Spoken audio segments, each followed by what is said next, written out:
Hare Krishna. Om Jnanatimirandasya Jnananjana Shalakaya Chakshurun Militam Yena Tasmai Shri Gurave Namaha. Namo Vishnupadaya Krishna Preshtaya Bhutale Srimate Bhakti Vedanta Swami Nitinamine Namaste Saraswate Devi Gauravani Pracharine Nirvishesh Shunyavadi Pashatai Deshatarine Jai Shri Krishna Chaitanya Prabhu Nityananda Shri Advait Gadadhar Srivasadi Gaur Bhaktavrinda Hare Krishna Hare Krishna Krishna Krishna Hare Hare Hare Ram Ram Ram Hare Hare. Hare Krishna. We welcome everyone for today's morning reading. We are reading from chapter 2, verse number 31. Sarvadharmamapi chavekshya navikampitum Dharmadhiyudhashreyanyat Kshatriyasya vidyate. Considering your specific duty as a Kshatriya, you should know that there is no better engagement for you than fighting on religious principles, and so there is no need for hesitation. Purport by Srila Prabhupada. Srila Prabhupada ki purport. Out of the 4 orders of social administration, the second order for the matter of good administration is called Kshatriya. Kshat means hurt. One who gives protection from harm is called Kshatriya. Trayate, to give protection. The Kshatriyas are trained for killing in the forest. A Kshatriya would go into the forest and challenge a tiger face to face and fight with the tiger with his sword. When the tiger was killed, it would be offered the royal order of cremation. This system has been followed even up to the present day by the Kshatriya kings of Jaipur state. The Kshatriyas are specifically trained for challenging and killing because religious violence is sometimes a necessary factor. Therefore, Kshatriyas are never meant for accepting directly the order of sannyasa or renunciation. Non-violence in the politics may be a diplomacy, but it is never a factor or principle. In the religious law books, it is mentioned, in the battlefield, a king or Kshatriya, while fighting another king envious of him, is eligible for achieving the heavenly planets after death, as the Brahmanas also attain the heavenly planets by sacrificing animals in the sacrificial fire. Therefore, killing on the battlefield on religious principles and killing animals in the sacrificial fire are not at all considered to be acts of violence, something to be highlighted. So this whole idea of no violence, peace mission and all that actually has no value. Those who are culprits, they need to be punished. And the logic behind is, if they're not punished in this life, in the next life, according to the law of karma, they'll be punished more severely. Because everyone is benefited by the religious principles involved. The animal sacrifice gets a human life immediately, without undergoing the gradual evolutionary process from one form to another. And the Kshatriyas killed on the battlefield also attain the heavenly planets, as do the Brahmanas who attain them by offering sacrifice.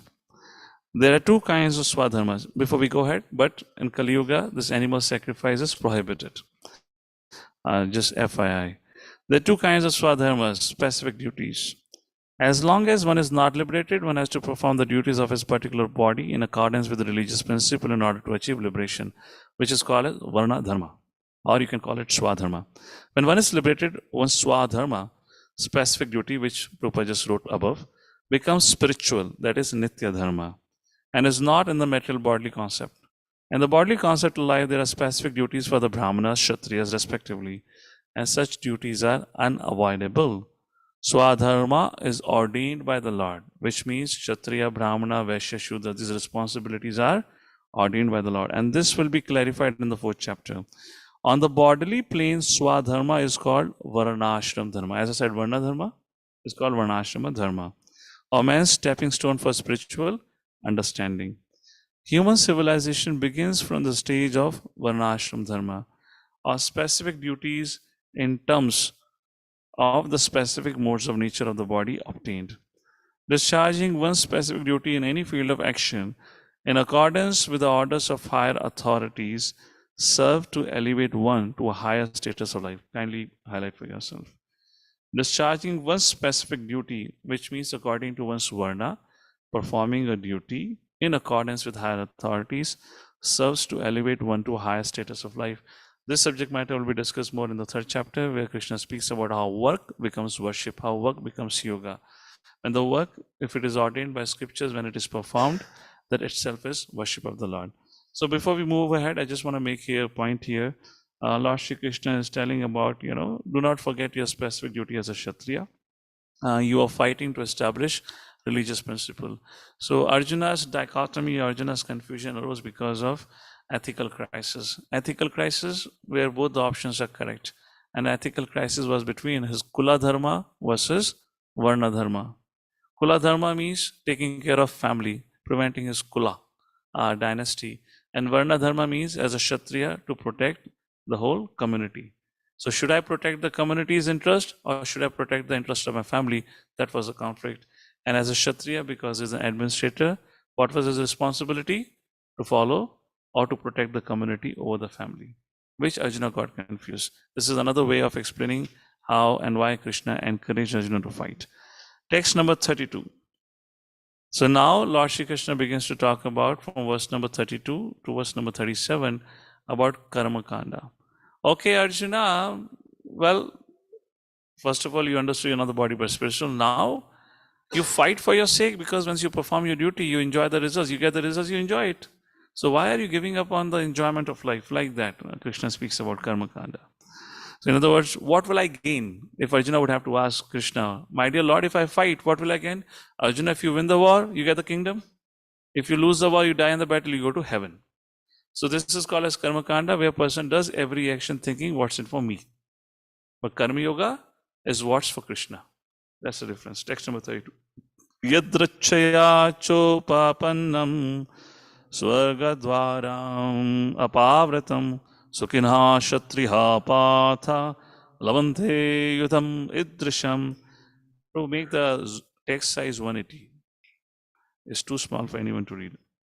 O Path, happy are the Kshatriyas, to whom such fighting opportunities come unsought, opening for them the doors of the heavenly planets. That's the point. If you die, you attain heaven. Purport. As supreme teacher of the Lord, Lord Shri Krishna condemns attitude of Arjuna, who said, I do not find any good in the fighting. It will cause perpetual habitation in hell. This is because of Kula Dharma, because he was thinking he will destroy his dynasty. He gave the reasons in the first chapter about it, right? Such statements to Arjuna were due to ignorance only. He wanted to become non-violent in the discharge of his specific duty. And Prabhupada is emphasizing on Varna Dharma. He has to focus on that. Can we close the doors? For a Kshatriya to be on the battlefield and to become non-violent is a philosophy of fools. In the Parasar Smriti, or religious course made by Parasar, the great sage and father of Vyasadev, it is stated, Kshatriyo hi prajarakshan shastra pani pradandyam nirjitya parashanyadi shitim dharmena pralayat. So you want to click on the document and just show that screen. At the bottom of the screen, press Ctrl-Shift-Z on your keyboard. That will give you the option to increase the size. That's how they would have visibility, all right? So, the Kshatriya's duty, Kshatriyo hi prajarakshan. So what is the duty of the Kshatriya? To protect the citizens, community. That is their dharma. That's there they are supposed to follow. From all kinds of difficulties, and for that reason, he has to apply violence in suitable cases for law and order. Therefore, he has to conquer the soldiers of inimical kings, and thus, with religious principles, he should rule over the world. This is what is being prescribed in the religious course made by Parashar. But Arjuna was running away from his duty. Considering all aspects, Arjuna had no reason to refrain from fighting. If he should conquer his enemies, he would enjoy the kingdom. If he dies, he goes to the heaven. Fighting would be for his benefit in either case. So when it is talked about what's in for me, that is called as karma kanda, if it is done according to the codes of conduct as prescribed in the religious scriptures. Text number 33. Now, what will happen, Arjuna, if you do not fight? 33 to 36 verse, Krishna speaks about it. Atha chetvam imam dharmyam sangramam na karishyasi. Everyone loudly. Tata swadharmam kirtim cha hitvam papam avavshasi. Prabhu, call him. Come here. There is a lot of space. Move here. You are sitting here but seems to be distracted. All of you move forward. Kedar, come here. Now pay attention. If, however, you do not perform your religious duty of fighting, then you will certainly incur sins for neglecting your duties and thus lose your reputation as a fighter. You're getting the point?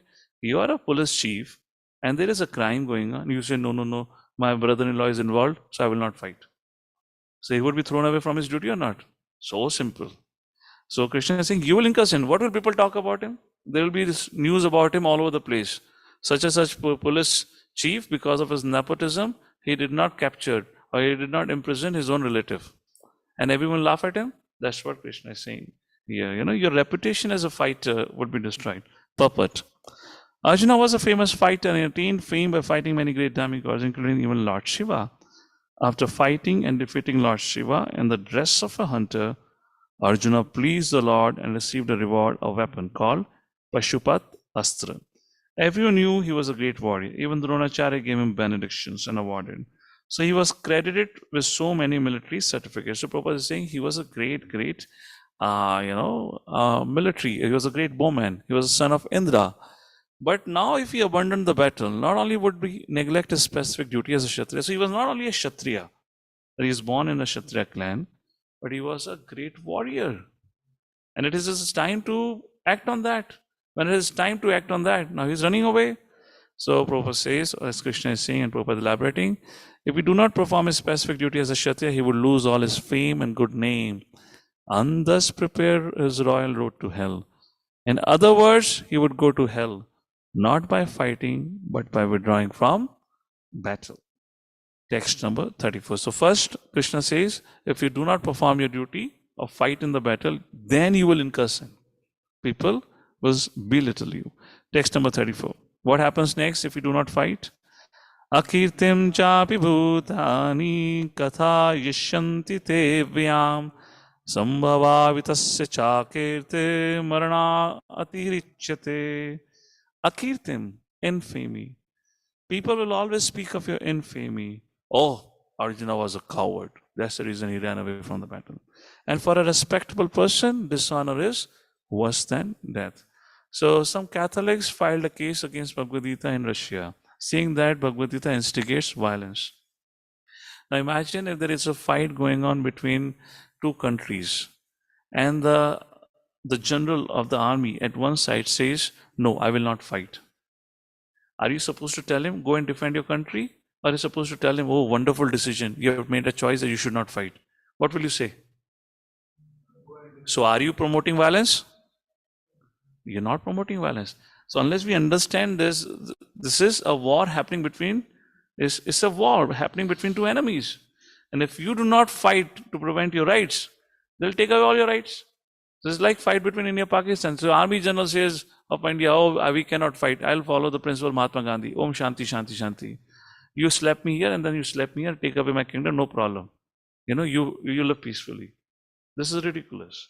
And from where this is a book of violence? It's teaching you, if you are a military man, perform your duty. If you're an IT man, perform your duty. If you're a doctor, treat a patient. Even if in the middle of the night you get a call. That's the point here. Is about teaching you to perform a duty. Purport. Both as friend and philosopher to Arjuna, Lord Krishna now gives his final judgment regarding Arjuna's refusal to fight. The Lord says, Arjuna, if you leave the battlefield before the battle even begins, people will call you a coward.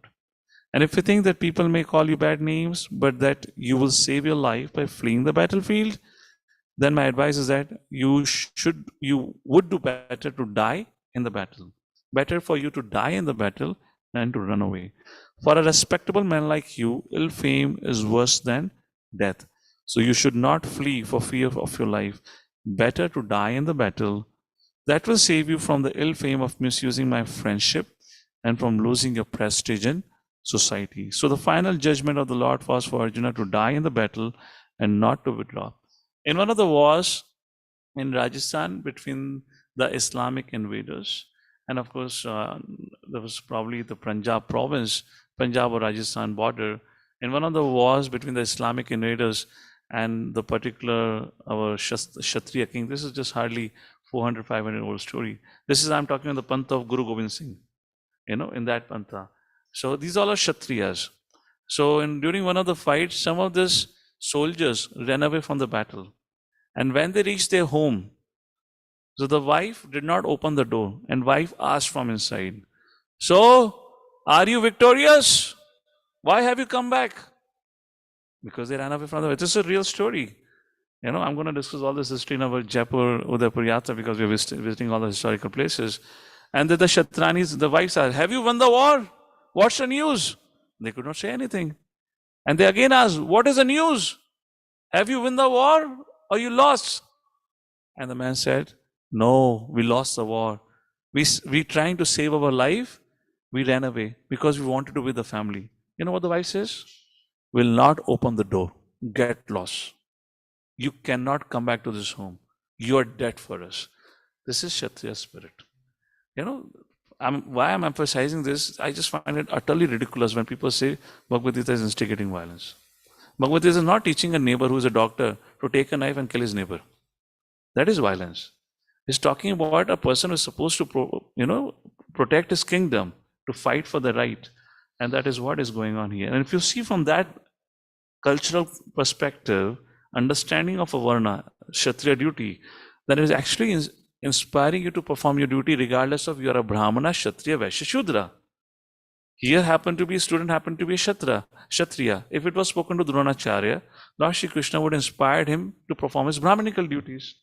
So you decide what your varna is, and accordingly you take this message for yourself, that I am supposed to perform my duties. I cannot give up my duty. Why? Krishna will speak further ahead, because even if you give up your duty, you cannot even maintain your body. Just for the sake of maintaining the body, we have to continue performing our duty. That's the point here. That's the baseline. Text number 35.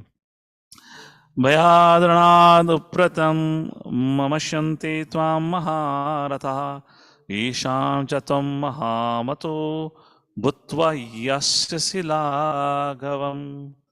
The great generals who have highly esteemed your name and fame will think that you have left the battlefield out of fear only, and thus they'll consider you insignificant. Puppet. Lord Krishna continued to give his verdict to Arjuna. Do not think that the great generals like Duryodhana, Karna, and other contemporaries will think that you have left the battlefield out of compassion for your brothers and grandfather. They will think that you have left out of fear for your life, and thus their high estimation of your personality will go to hell. For example, somebody gives up an IT job and he says, no, I'll do something else. What is the first thing people ask? You're a lazy person. You don't want to work. That's the reason you're giving up your job, right? When people give up a job, say, no, I'll do something else, and sitting home months together. Everyone say, you're a lazy person. Although you have graduated from a college, you have a degree, but still not working means you're a lazy person. That's what is going on here. People will mock at you. Text number 36. Avachyavadam cha bahum vadishanti tavahitaha nindantas samarthyam tato dukha taram nukim.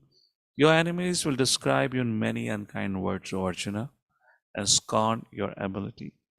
What could be more painful for you? Purport. Lord Krishna was astonished in the beginning at Arjuna's uncalled for plea for compassion. And he described his compassion as befitting the non-Aryans.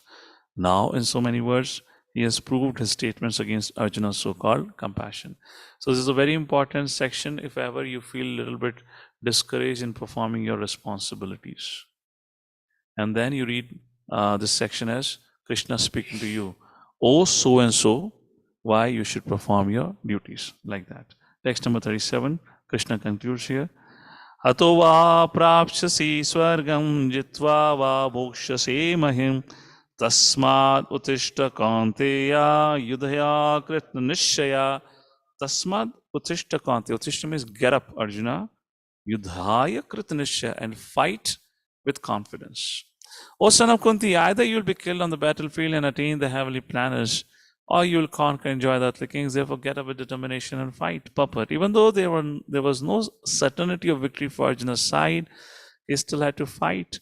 For even being killed there, he could be elevated into the heavenly planets. And then text number 38. Sukha dukha same kritva labha labho jaya jayo tato yudhyaya yujyasva naivam papam avavshasi. So whenever in whatever profession we are, there are always going to be moments of enjoyment, success, I mean to say, and there are moments of failure. Either you be a student or a professional or a fighter. Either of the case, so Krishna says, tolerate both of them. Continue. Don't get distracted and disturbed, and don't say, I quit. This whole I quit is a victim mentality. And Krishna says, give it up. Translation. Do the fight for the sake of fighting, without considering happiness or distress, loss or gain, victory or defeat. And by so doing, you shall never incur sin. Imagine a father, a husband, after getting married, having a child, after 5 years or 10 years in his professional life, he says, I quit my job. The wife asks, why? I don't feel like working. I don't like my job. I'm going to sit at home. Why? Why? Because I'm not happy in the profession. Krishna says, Sukhe dukhe same kritva. Don't get so much entangled with you like or dislike. You have a responsibility. If you sit at home, who will take care of the wife? Who will take care of the child? You took the responsibility, yes or no? If you have taken a responsibility, you're supposed to maintain them. You're supposed to provide for them. So you will see that many times people come to this junction in their life where they say, I don't like it, so I will not do it.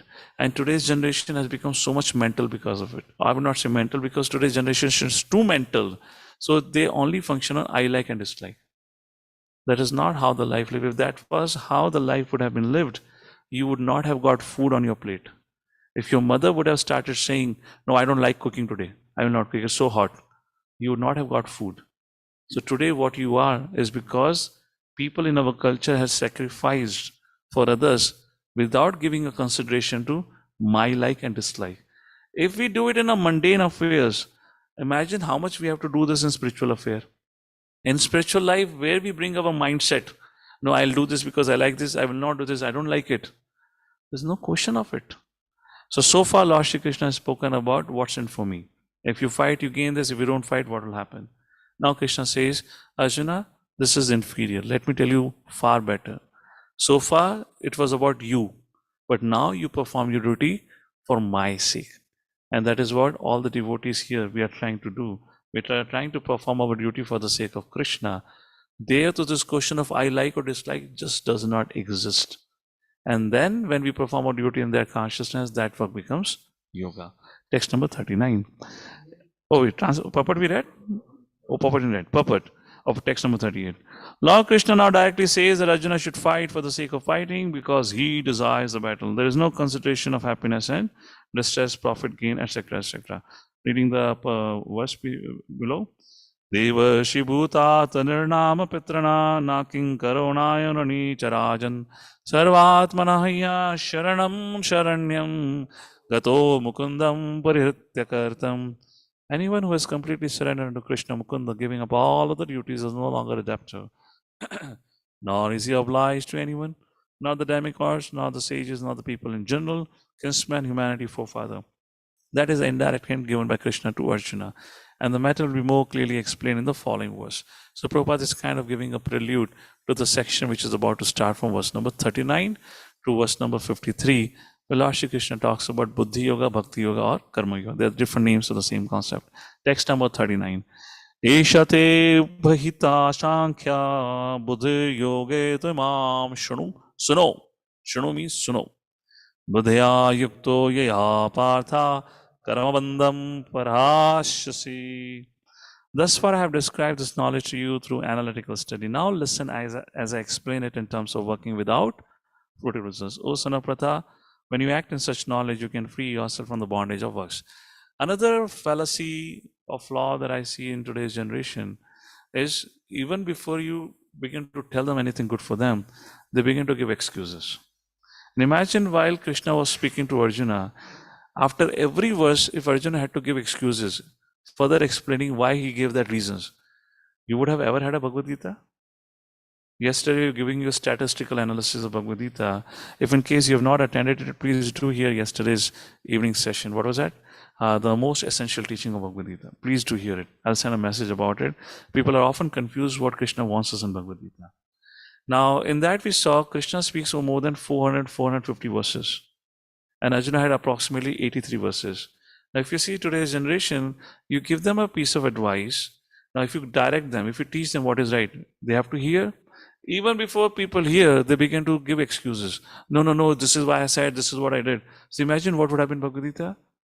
600 verses by Arjuna, 5 verses by Krishna, because all those 5 verses, Arjuna had given 100 verses of explanation, and remaining verses by Sanjaya. Sanjaya almost 40 verses. Like that, you would have had 700 verses. So first thing that you learn from Arjuna here, ask a question and keep quiet and listen answer. And once the answer is done, if you have a doubt, ask a doubt. Do not justify your fallen situation. You getting it? We keep justifying to prove how great I am. I'm not wrong. Please understand me. This is what the situation. Who cares about your fallen situation? Are you here to prove yourself that how fallen I am and how great I am? Or are you here to learn? So therefore, Prabhupada writes in Nectar of Instruction, introduction or preface. The success in Krishna consciousness depends on the attitude of the follower. And what is the attitude? I am willing to listen. If I don't hear, where does the learning start? And Krishna says, Arjuna here. And see, nowhere you find Arjuna giving excuses. So such a bad habit we have got. For everything when you are told or when you are given a feedback how to improve yourself, hundreds of statements goes about only giving excuses. You are a failure. You can never be successful. Learn this thing from Arjuna. Thus far, I have described this knowledge to you through analytical study. Now listen as I explain it in terms of working without fruitive results. O son of Pritha, when you act in such knowledge, you can free yourself from the bondage of works. Puppet. According to Nirukti or the Vedic dictionary, Sankhya means that which describes things in detail, and Sankhya refers to that philosophy which describes the real nature of the soul.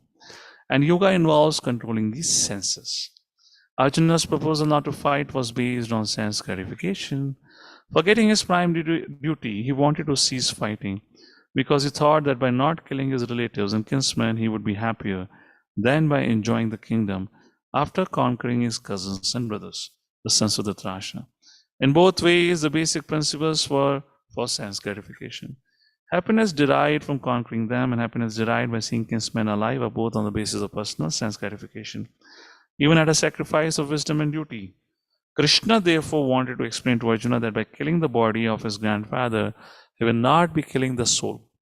And he explained that all individuals, including the Lord, are eternal individuals. They were individuals in the past, in the present, and in the future. Verse number 12 of this chapter, Prabhupada is quoting. We simply change our body dress in different matters. Verse number 13. And actually we keep our individuality even after liberation from the bondage of material dress. An analytical study of the soul and body has been very graphically. So here Prabhupada is giving the whole summary of discussion what had happened so far. 2 things have happened. Krishna told Arjuna the body was the soul. So fight because nobody's going to die. Soul never dies. And second, if you fight, what you gain. If you don't fight, what you lose. So Prabhupada is giving a summary of it before we get into the Sankhya philosophy. Analytical study of the soul and the body has been very graphically explained by Lord Krishna. And this descriptive knowledge of the soul and the body from different angles of vision has been described here as Sankhya in terms of the Nirukti dictionary. Sankhya has nothing to do with the Sankhya philosophy of an atheist Kapila, which was a product of Kali Yuga, not the Kapila Dev or Srimad Bhagavatam, 3rd canto, all right? Long before the impostor Kapila's Sankhya, which means who was born in Kali Yuga, the Sankhya philosophy was expounded in the Srimad Bhagavatam by the true Lord Kapila, the incarnation of Krishna, who explained it to his mother Devahuti. It is clearly explained by him that the Purusha or the Supreme Lord is active and that he creates by looking over the Prakriti. This is accepted in the Vedas and in the Gita.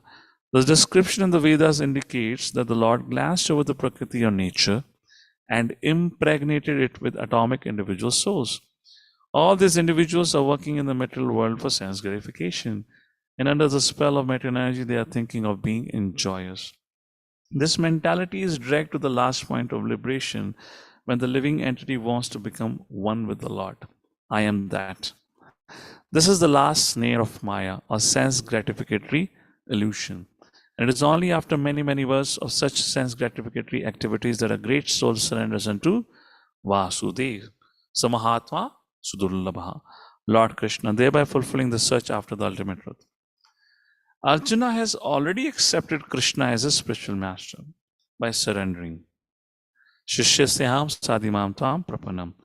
Consequently, Krishna will now tell him about the working process in Buddhi Yoga or Karma Yoga. In other words, the practice of devotional service only for the sense gratification of the Lord. That is Buddhi Yoga.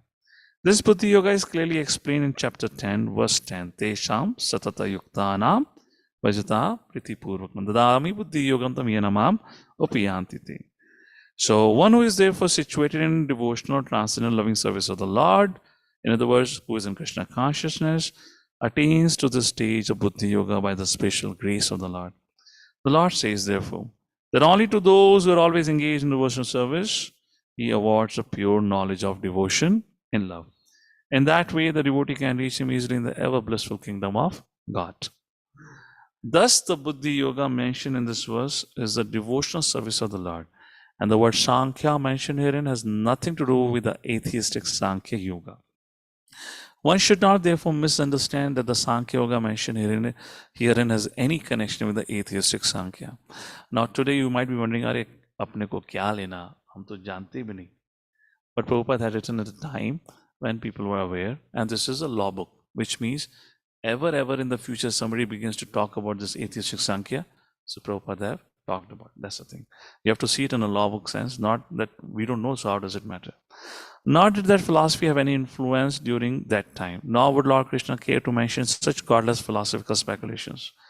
Real Sankhya, we already read that, Prabhupada has mentioned that. So what is Sankhya?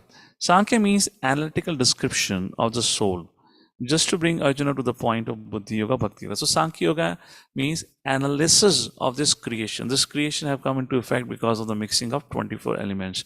What are the 24 elements? 5 knowledge acquiring senses, ears, eyes, nose, tongue, sense of touch, 5 working senses, 5 sense objects, 5 gross elements, Bhumir, Apo, Nalo, Vayu, earth, water, fire, ether, 3 subtle elements, mind, intelligence, false ego. That makes it 23. And the 24th element, at times, there is discussion, 24 or 25. 24th is time. And then when some philosopher talk about the 25th element, then soul becomes the 25th element. So study of these elements is called as Sankhya philosophy or Sankhya Yoga. Sankhya Yoga means to understand all of these have come from the Lord, are the energies of the Lord. That becomes Sankhya Yoga. That is Sankhya Yoga, all right? Going to the next paragraph. Of course, atheist is Sankhya. Okay, fine. Go to the last paragraph. One should therefore understand that Buddhi Yoga means to work in Krishna consciousness, in the full bliss and knowledge of devotion service. One who works for the satisfaction of the Lord only, however difficult such work may be, is working under the principles of Buddhi Yoga and finds himself always in transcendental bliss. By such transcendental engagement, one achieves all transcendental understanding automatically by the grace of the Lord, and thus his liberation is complete in itself, without his making extraneous endeavors to acquire knowledge. There is much difference between work in Krishna consciousness and work for fruitive results, especially in the matter of sense gratification, for achieving results in terms of family or material happiness. Please mark it. There's a big difference when you perform a work in Krishna consciousness or work for yourself, especially in the matter of sense gratification. Therefore, Buddhi Yoga is the transcendental quality of the work that we perform. So now from text number 40, 39th verse was introduction to this concept of Buddhi Yoga. So Sankhya Yoga has been discussed, where the concept of soul was elucidated by Krishna from verse number 11 to 30th. 31st to 38th verse Karma Kanda, and 39th verse is a seed verse of Buddhi Yoga, Bhakti Yoga, Karma Yoga. So text number 40 onwards would be a discussion up to 53rd verse. Now you might find this chapter a little overwhelming, but just to give you a peace of mind, this is a contents of the Gita summarized. This is a summary of all the concepts put concisely here, which would be elaborated further from the 3rd chapter onwards. All right, so you will read and discuss about all this thing in details from the 3rd chapter onwards. So we finished the 39th, and tomorrow onwards we begin our reading from the 40th verse. Just to conclude with, I would reiterate some key points for ourselves to learn from Arjuna's dealings with Krishna. When Arjuna accepted Krishna as a spiritual master, as a teacher, then he stopped giving false arguments or excuses. Until he has accepted a teacher, he was giving all the excuses. So these are important things we have to understand. If you have accepted a discipleship, if you have accepted somebody as a teacher, then there is no scope of excuse. You cannot learn. You have given a right to the person to teach you. And if you are inquiring, then you have to listen. You cannot keep on going within your minds, no, this is this way, this is that way. Learning cannot happen. And if learning cannot happen, then there is no question of you being a student. There's no question of you making any advancement. So first of all, before becoming Krishna conscious, Prabhupada often would say, become conscious of yourself. First of all, understand what you are, in what situation you are. Am I a teacher? Am I a student? If I am a student, what are my responsibilities? If in case, by the will of the Lord and Guru and Gauranga, and as a service I have been given to become a teacher, then what are my responsibilities of teacher? But just to warn you and remind you, even if you're a teacher, we still remain a student to our teachers. So we should never compromise on this basic etiquette, otherwise there won't be any learning. And to conclude with, only a good student becomes a good teacher. Only a good follower becomes a good leader. Hare Krishna. With that, we conclude here for today. Jagadguru Srila Prabhupada ki, Srimad Bhagavad Gita ki jai. So, we can close the YouTube stream. Abhishek Prabhu. So our online audience is going okay?